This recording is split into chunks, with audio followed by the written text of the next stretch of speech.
The future is how. Have you asked yourself today, what's next for me? You're not alone. We've all felt that way at some point. My name is Frederik, and for years I've helped the brightest minds at Google and Stanford and people around the world shape their futures. Now, I want to help you to do the same. Because the future isn't just something that happens. It's something you can create, starting right now, from within. Instead of waiting to see what happens next, let's explore how you can make it happen. Each episode dives into one key area, like sleep, nutrition, relationships, creativity, storytelling, mindfulness, beauty, movement, or purpose, and brings you real stories and practical tools you can use to shape a better future for yourself. So, what's one step you can take today to create what's next?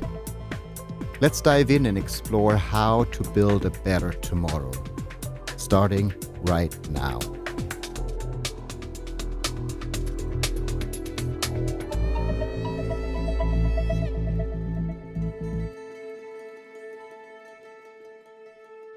Welcome to The Future is How, where we talk to people shaping tomorrow with creativity, courage, and curiosity, and explore how we can all create a better future.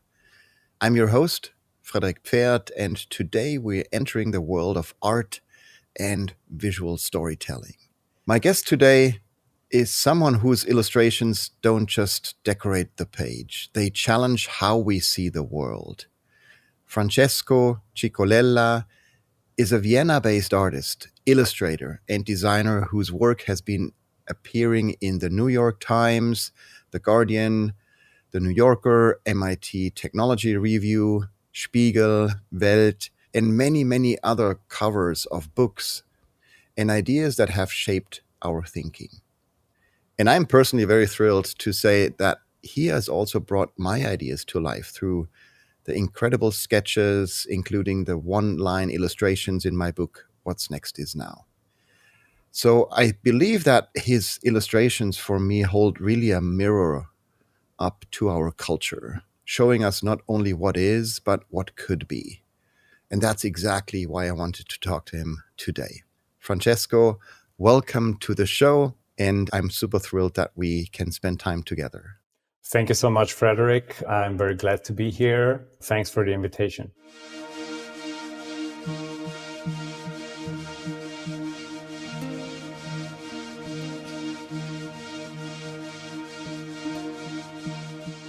I'd love to begin with a question I ask all my guests. So I want you to imagine yourself 5 years from now. Can you share who you are in that future? Where are you? And what's your future bio or your future resume? So let me maybe say a few words about what I do to get to an answer to your question. I'm a visual storyteller. I'm a conceptual illustrator, meaning I distill editorial narratives or brand messages or communication goals into imagery that is both clear and legible, as well as hopefully thoughtful. And I do this by using visual metaphors, by basically being in the space between words and images. And since I've been doing this, cultivating a practice between doing this in commercial projects, using this visual language, the language of illustration and the power of visual storytelling within this more commercial or editorial setting, as well as in projects that are of a more personal nature, where I use this language to explore themes and tell stories that I'm interested in beyond the other projects I'm working on. And that's maybe where we get to the future aspect, as I think I've been going through a shift the last 2 years, more or less, where I again put more focus on this personal part of my practice. And I would say in 5 years, that's where I'm heading. So I think keeping this balance between the two is what interests me and where I see myself going forward.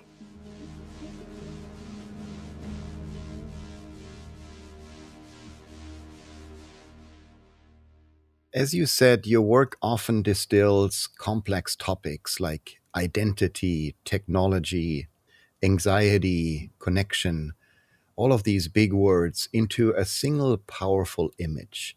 How do you do that?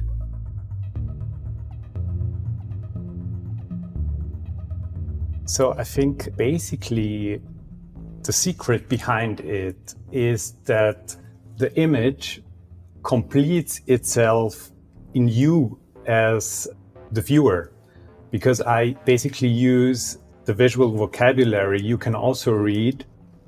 So I try to show basically empathy with the viewer of an image to kind of understand what this person might read in an image. And I try to understand this as much as possible. So I use visual metaphors, I use symbols, I basically think about, maybe let me use an example to maybe make it even clearer, right? Let's say I try to illustrate something like longevity or an aging society. And I try to come up with images that basically suggest this passing of time. So there's, of course, the obvious, like an hourglass with the sand running through, or maybe sunrise and sunset, or winter, summer, spring, fall, things that suggest the passage of time. But then there's also maybe the growing of a beard, or the tides, or a spider web somewhere in the corner that suggests that a lot of time has passed. So there's a lot of images that I can think of to basically communicate an idea visually. Thanks for sharing that example. And I think everybody can already hear like the many ideas that you have to really bring an idea to life.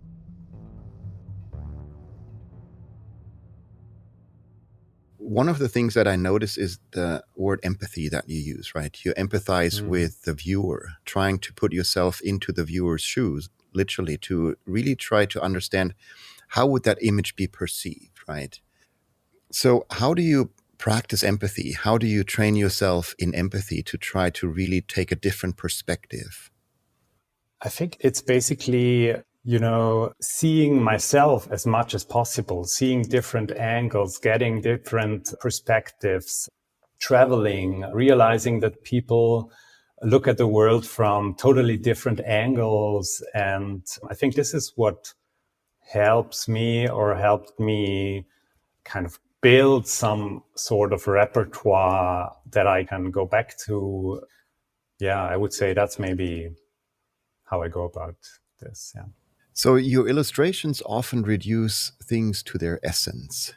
As this is really, like, I think one of the most interesting skills to have, right? Like bringing a really complex idea to life in a way that reduces it to their essence. How do you choose what to leave out? And maybe I can share an example from my life. So my kids and myself, we just started summer break, and I'm a big fan of Zen gardens, right? So I always wanted to create one myself. So we started to create one in front of our house where we had like a sand pit and a couple of natural stones. And so we gathered some materials, like some stones from a local river and some plants we have been growing in the garden and so forth. As we were setting this environment, I already felt that it's too much, right? It's overwhelming and so forth. So I was not able to reduce it to the essence, to really bring out the the beauty of its parts as well. So, how do you choose what to leave out in your images?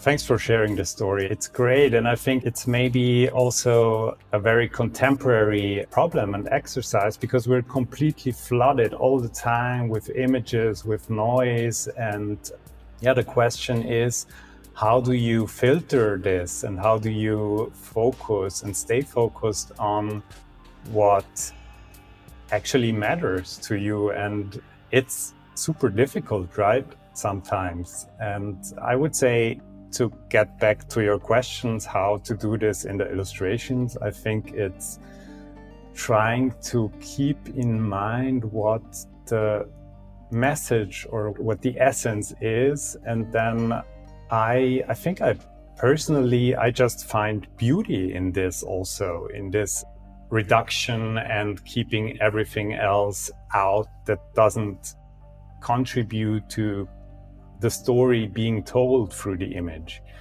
I think there's this level of communication where it helps to communicate clearly, but there's also this aesthetic and level and a level of beauty to it. And I think it was Antoine de Saint-Exupéry who said that real beauty, or something like this, real beauty is not when there's nothing more to add, but when there's nothing left to take away, right? It sums it up. And this thinking just resonates with me very much.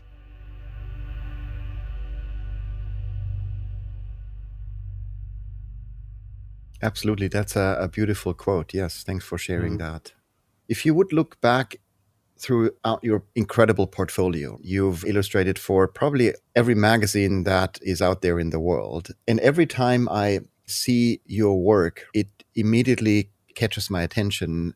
And I know it's Francesco, right, who did that, which is really unique. So you really made a difference in the art world as well, I think. So if you would look back into your portfolio, was there any piece of work that you find probably most challenging, where you maybe sat there like for hours, weeks, or even months where you really couldn't find the essence?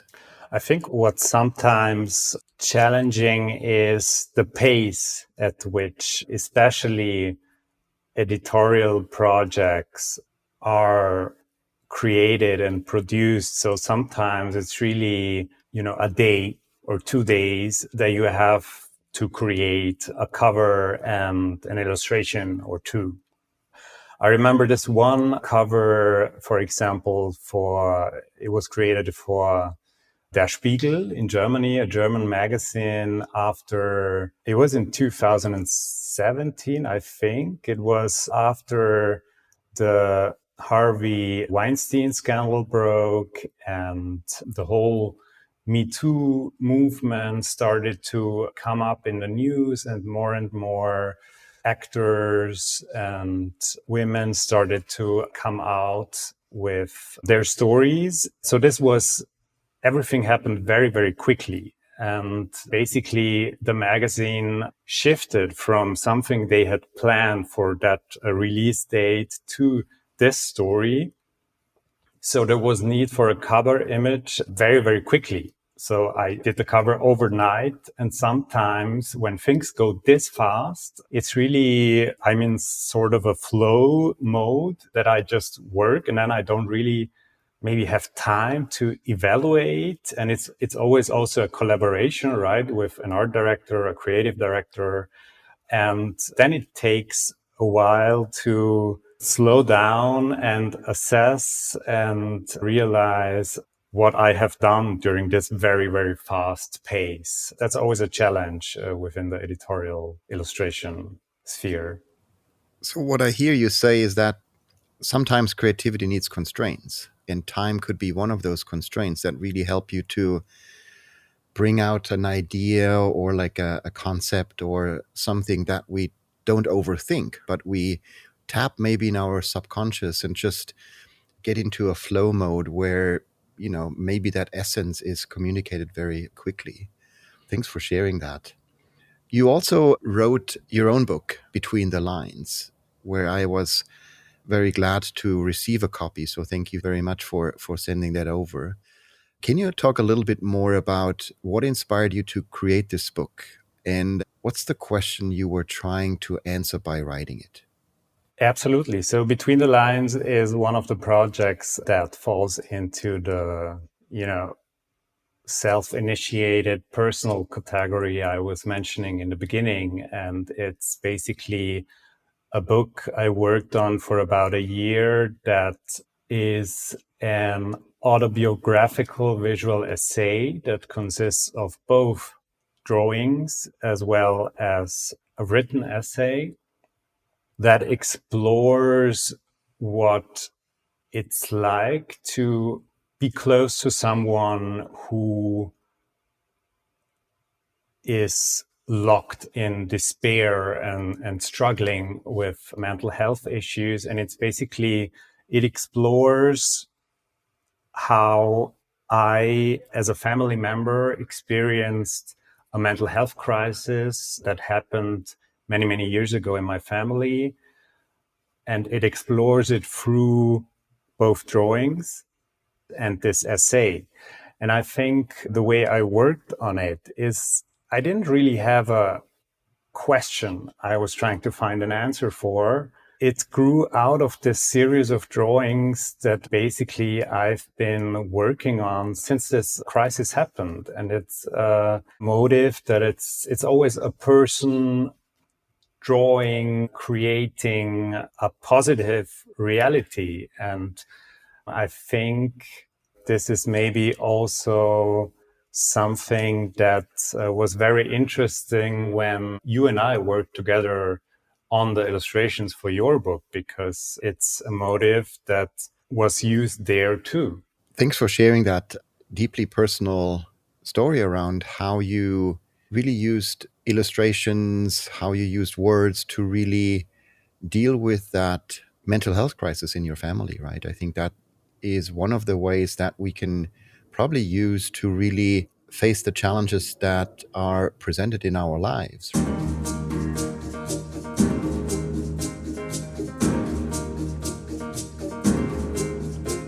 So when you look at art, sometimes we think that art is something really only for a few, right? And a few can do.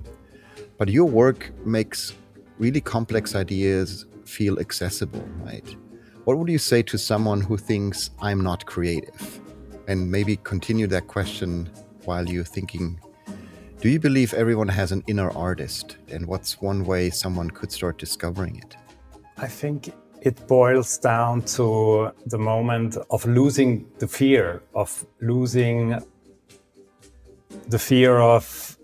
going somewhere you shouldn't go, of making mistakes, of, the fear of the blank page. And I think start doing a sketchbook. Do it just for your eyes and the fear will vanish. And I think, eventually to just draw in a sketchbook is a way of connecting also to the surrounding and to the world around us, and to make sense of it, also to comprehend it. And I think eventually doing this, it will lead to also imagining a different world, maybe, to come up with ideas, to come up with an utopia, a better reality, kind of.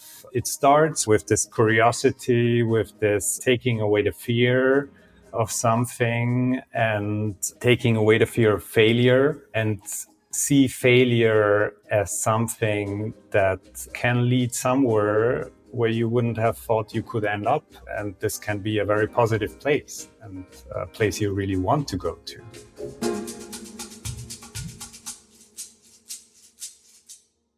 That brings up a memory in my family when I took my kids to a calligraphy experience. We spent a couple of days with a Zen master here in the Santa Cruz Mountains who really helped us to explore calligraphy as a way of exploring patience, which was really interesting, because if you draw like just a straight line, a horizontal line for hours or even days, and every time you draw that and you think like, oh, I can draw a line, from left to right, your master looks over your shoulder and says like, oh, you can try it again, because you can improve every time you give it a try, right? You really learn to have patience with yourself, right? And to see that there's always a better line that you can draw. And at the same time, what you're saying is that we should remove that fear of failure, right? That line is not perfect, and be okay with it, right? Because we can always draw another line or another line or another line, right? And if we are stuck in that fear of like, I don't want to give that a try, we will never get our first line on the page, right? And I think that's a very interesting and helpful thought, that drawing is also like not just a practice to get your ideas on a page, but it's also something that goes deeper, right? Where you can practice patience, where you can try empathy, right? As you described, where you can try to really tap into your creativity or your subconsciousness and so forth. So fascinating. Absolutely. Maybe we take the time now to do a quick Mindstate moment to just imagine how we would fill a page with our own future.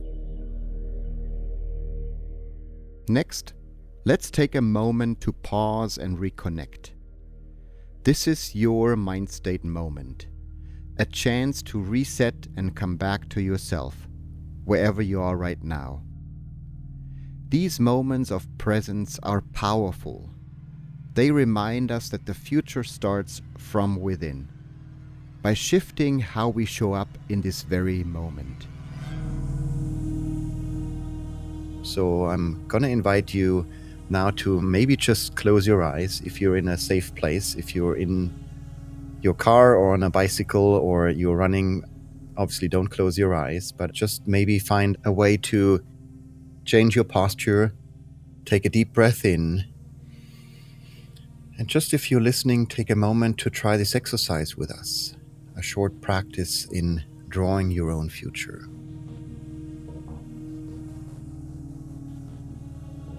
So take another deep breath. And I want you to imagine a blank page in front of you.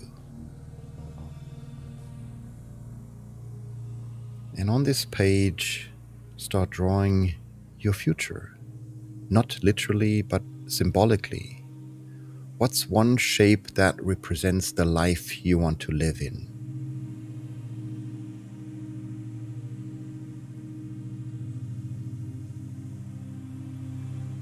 And add something that represents connection.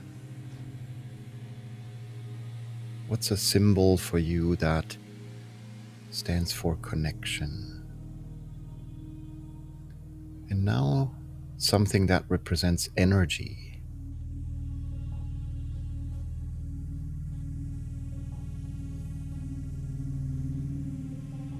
And something that stands for your next bold idea.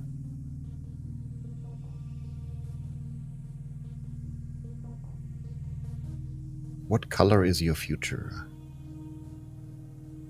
So imagine that color and start coloring that page. What's the emotional tone? Is it calm, excited, playful, bright?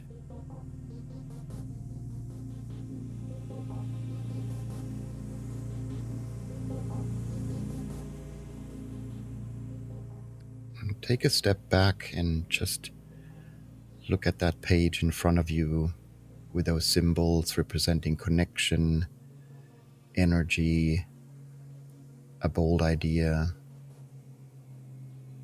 and that shape that really represents the life you want to live. And let that visual stay with you. You don't need to sketch it for real, obviously, but you can. And the image in your mind can act as a compass. Let it guide your next step. This is how we move from passively waiting to actively creating, by drawing our future line by line, symbol by symbol. Let's take one deep breath in And breathing out. Wonderful. Thank you.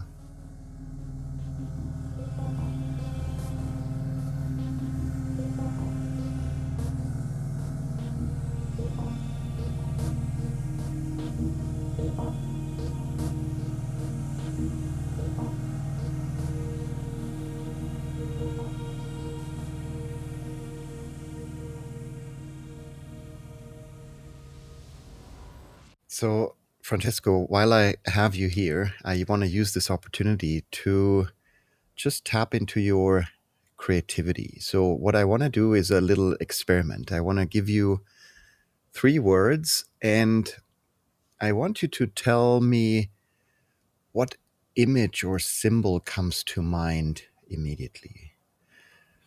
So, the first word that I think is on a lot of people's mind nowadays, that really is something that I think everybody needs more of, is optimism. So, what's a symbol or an image that comes to mind that brings optimism to life? So the first thing I thought of was a silver lining, a cloudy sky where you basically have the sun coming through. The weather is always a very helpful metaphor when it comes to those things. Perfect. Thank you for sharing that. The second word that is probably also on a lot of people's mind because it's something that happens naturally, and that is change.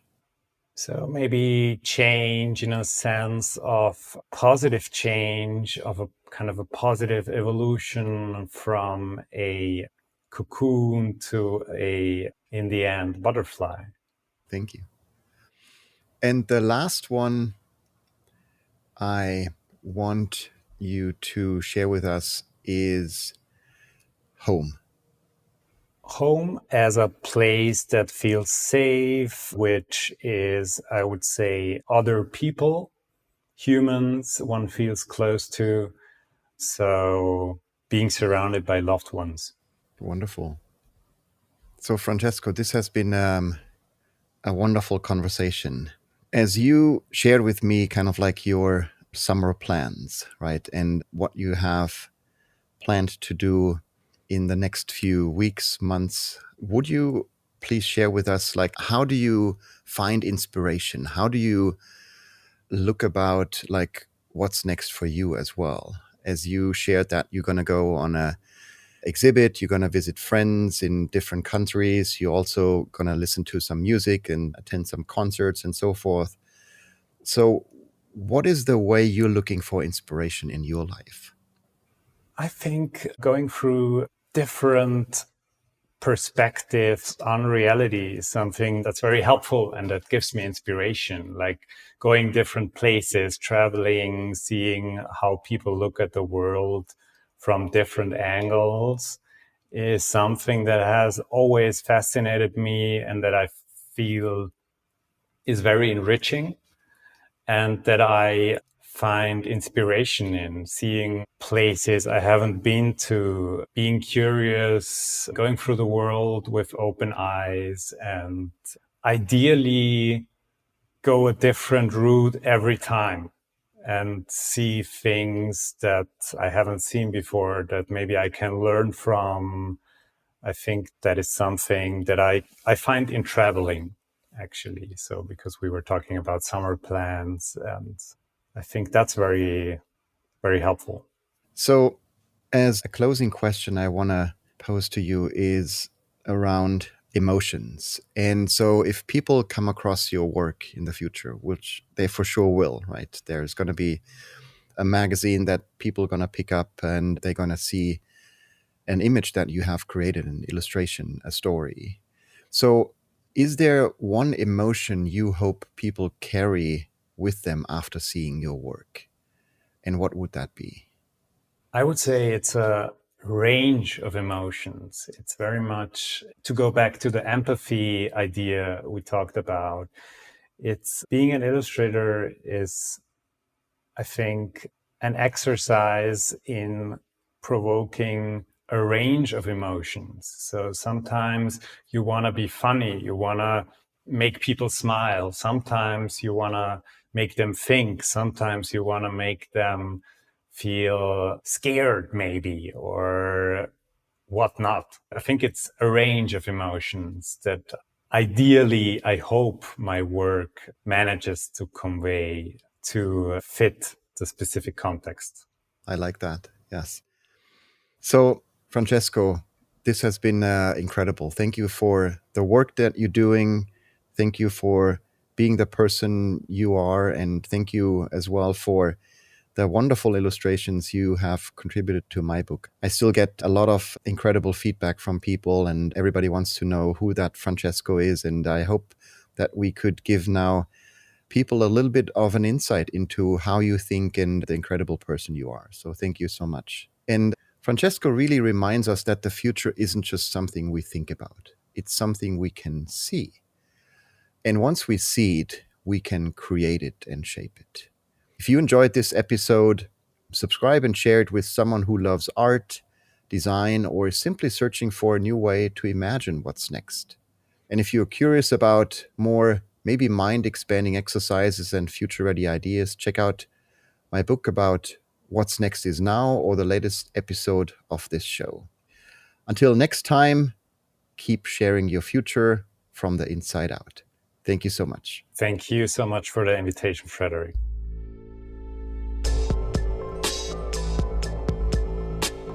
That's a wrap for today's episode of The Future is How. Remember, the future isn't something we wait for. It's something we create with every choice, every breath, and every step we take. If this episode sparked something in you, share it with someone who's ready to shape what's next. And don't forget to subscribe and leave a review. Your next chapter begins now. So what will you create today? I'll see you in your future.